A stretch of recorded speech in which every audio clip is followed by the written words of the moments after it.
I preach only the cross. This is the confession of the Apostle Paul. Athens was the center of learning. It was a place where the Apostle Paul really wanted to go and preach the gospel. However, in Athens, he should have proclaimed the gospel in the language of the gospel, but when he changed the gospel into philosophical language and preached, the Apostle Paul completely failed. And then, very discouraged, he quietly slipped out of Athens. He went to Corinth. Having lost his confidence, the Apostle Paul could not dare to preach the gospel there. At this time, the Apostle Paul hears the still, small voice of God. Paul, do not be afraid. Do not be silent. Keep on speaking. For I have many people in this city who are to be saved. While listening to the voice of God, he realized, I boasted of my knowledge in Athens.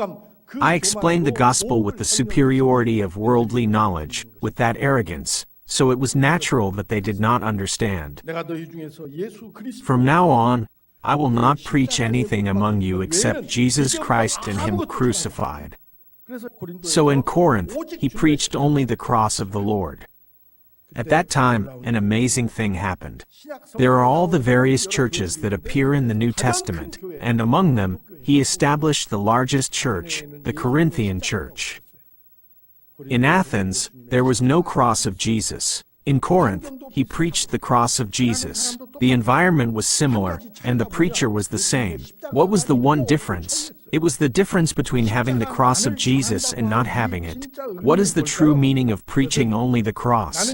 It is a declaration that from now on I will give up my knowledge and wisdom and rely only on Jesus. This is the focus of the Apostle Paul's faith. It is the source of all his power. The cross means that I die. Following Jesus who died on the cross, I also die on the cross.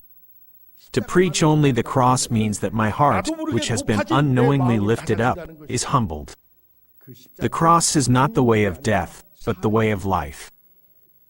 That is why Jesus spoke of this way of the cross. Whoever finds their life will lose it, and whoever loses their life for my sake will find it. This is the secret of the cross.